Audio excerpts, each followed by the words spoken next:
নমস্কাৰ। মই আজি এই ভিডিঅ'টোৰ জৰিয়তে অসমীয়া যিটো চৰিত পুথি, সেই চৰিত পুথিৰ উদ্ভৱ আৰু বিকাশ কেনেকৈ হৈছিলে সেই সম্পৰ্কে এটা চমু আভাস দিবলৈ চেষ্টা কৰিছোঁ। যিহেতু অকল অসমীয়া ছাত্ৰ ছাত্ৰীসকলৰ উদ্দেশ্যেই আচলতে প্ৰস্তুত কৰি লোৱা নাই, যে আমি সকলোৱে জানিব লাগে যে চৰিত পুথি মানেনো কি, বা চৰিত পুথিসমূহে কেনেকৈ সেইখিনি সময়ত অসমত প্ৰভাৱ বিস্তাৰ কৰিছিল, বা তাৰ যিটো মূল্য, সেই মূল্যটো কিমান। যে আমি সকলোৱে জানো যে চৰিত পুথিসমূহ আছিলে আচলতে শংকৰোত্তৰ যুগৰ অৱদান। যে আমি অসমীয়া সাহিত্যক যি যুগ বিভাজন কৰিব পাৰোঁ, শংকৰোত্তৰ যুগৰ ই আছিলে এটা উল্লেখযোগ্য অৱদান। আৰু এই চৰিত পুথিসমূহ আমি এটা কথা অনুধাৱন কৰিলে দেখা পাওঁ যে শংকৰোত্তৰ কালত আচলতে এফালে ৰজাঘৰীয়া পৃষ্ঠপোষকতাত বুৰঞ্জী সাহিত্য ৰচনা হৈছিলে, আৰু আনফালে যদি আমি চাওঁ বৈষ্ণৱ সত্ৰসমূহত এই চৰিত পুথিসমূহে প্ৰধানভাৱে প্ৰভাৱ বিস্তাৰ কৰিছিলে। যে এই চৰিত পুথিসমূহৰ আচলতে যোগেদি যিটো অসমীয়া সাহিত্যত জীৱনী সাহিত্য ৰচনা, সেই জীৱনী সাহিত্য ৰচনাৰ পথ আচলতে মুকলি হৈছিলে। পুথিসমূহে সমসাময়িক অসমীয়া সমাজৰ চিত্ৰ তাত প্ৰতিফলিত কৰাৰ লগতে অসমীয়া গদ্য সাহিত্যৰ বিকাশৰ যি নমুনা, সেই গদ্য সাহিত্য বিকাশৰ নমুনা আচলতে তাত দাঙি ধৰে। যে আমি যদি এটা কথা চাওঁ যে আধুনিক অৰ্থত এই চৰিত পুথিসমূহক প্ৰকৃত জীৱন চৰিত বুলি ক'ব নোৱাৰিলেও কিন্তু পুথিসমূহৰ দ্বাৰা শংকৰদেৱ, মাধৱদেৱ, দামোদৰদেৱ আদি বৈষ্ণৱ গুৰুসকলৰ জীৱনৰ বহু কথাই এই চৰিত পুথিসমূহে আমাক জানিবলৈ দিয়ে।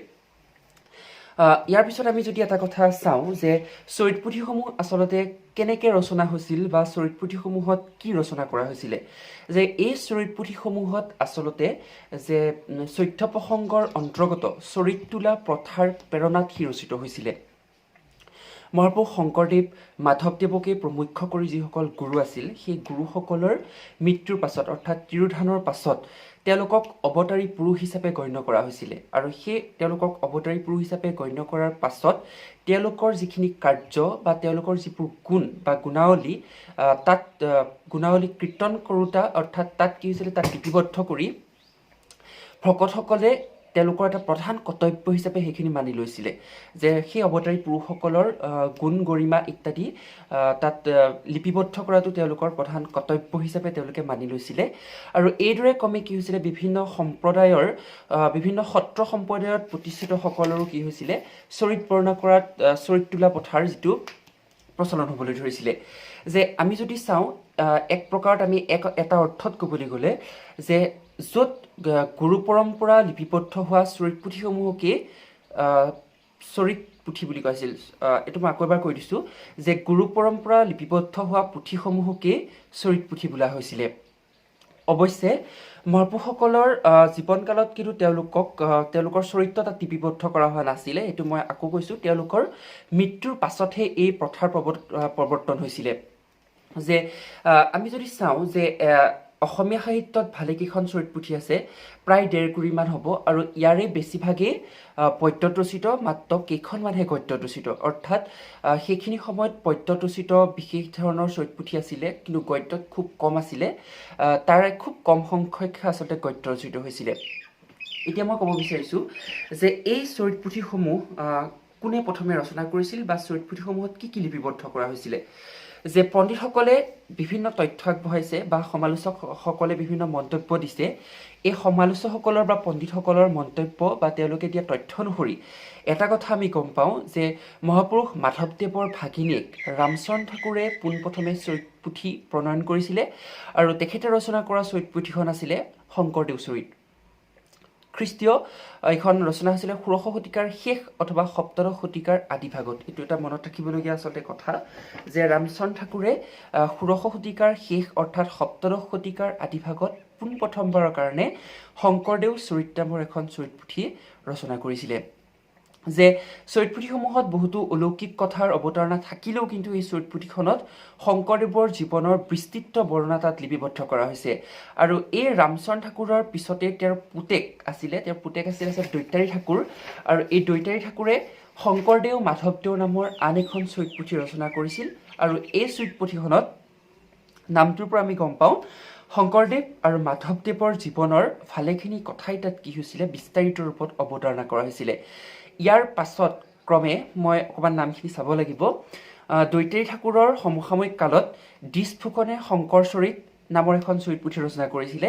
ইয়াৰ পাছত ৰামানন্দ দ্বিজৰ গুৰুচৰিত, ভৱানীপুৰীয়া গোপালাতাৰ চৰিত, ৰামৰাই দ্বিজৰ গুৰুলীলা, ৰামানন্দৰ বংশী গোপালদেৱৰ চৰিত, ভৱানন্দ দ্বিজৰ গোবিন্দ চৰিত ইত্যাদি উল্লেখযোগ্য। যদি আমি এই চৰিত পুথিখিনি চাওঁ তে আমি এটা কথা গম পাওঁ যে এইসমূহত এটা গদ্যশৈলীৰ সুন্দৰ নমুনা তাত কি হৈছিলে দেখা পোৱা গৈছিলে। পদ্যদূষিত পিছত আমি যদি চাওঁ, গদ্যদূষিত আচলতে চৰিত পুথি খুব দুখন, মানে মূল দুখন। সেই দুখন হৈছে, এখন হৈছে উপেন্দ্ৰ চন্দ্ৰ লেখাৰু সম্পাদিত কথাগুৰু চৰিত আৰু আনখন আছিলে মহেশ্বৰ নেওগ সম্পাদিত বৰদোৱা গুৰুচৰিত। আৰু এই বৰদোৱা গুৰুচৰিতখন লক্ষ্মীনাথ বেজবৰুৱা সম্পাদিত বাঁহী আলোচনীত প্ৰকাশ হৈছিলে।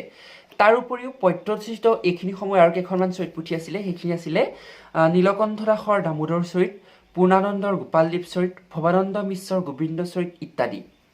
যে আমি এটা কথা গম পালোঁ যে এই চৰিত পুথিসমূহৰ যিটো ৰচনা বা এই চৰিত পুথিসমূহত বিভিন্ন সময়ত বিভিন্ন মানে মহাপুৰুষসকলৰ বিভিন্ন জীৱনী তাত আচলতে প্ৰতিফলিত হৈছিলে।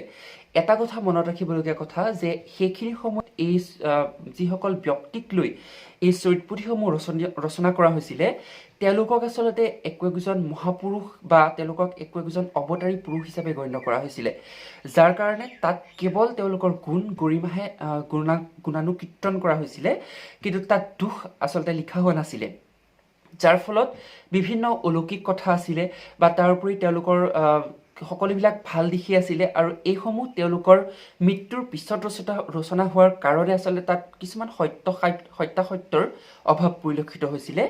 মই মোৰ ইয়াৰ পিছৰ ভিডিঅ'টোত সাহিত্যিক দিশৰ পৰা কেনেকৈ চৰিত পুথিসমূহ মানে শ্ৰেষ্ঠ বা তাত কেনেকুৱা ধৰণৰ বৈশিষ্ট্য আছিলে, চৰিত পুথিসমূহত কেনেকুৱা ধৰণৰ সত্যাসত্য নিৰূপণ হৈছিলে বা বুৰঞ্জীৰ পৰা কেনেকৈ পৃথক, এই কথাখিনি ক'বলৈ মই চেষ্টা কৰিম। যে আচলতে মই এই ভিডিঅ'টোৰ জৰিয়তে লকডাউনৰ এই সময়খিনিত ছাত্ৰ ছাত্ৰীসকল বিভিন্ন ঠাইত আচলতে আবদ্ধ হৈ আছে, তেওঁলোকে পঢ়িছে যদিও হয়তো বহুতে কিতাপ নিয়া নাই, যে এই ভিডিঅ'টোৰ জৰিয়তে তেওঁলোকক মই আজি এইখিনি কথা ক'বলৈ বিচাৰিলোঁ। আৰু মোৰ দ্বিতীয় ভিডিঅ'টোত মই এই চৰিত পুথিসমূহৰ বৈশিষ্ট্য আৰু বুৰঞ্জী সাহিত্যৰ মাজত কেনেকৈ পৃথক বা বৈশিষ্ট্য আছে এইখিনি ক'বলৈ চেষ্টা কৰিম। ধন্যবাদ।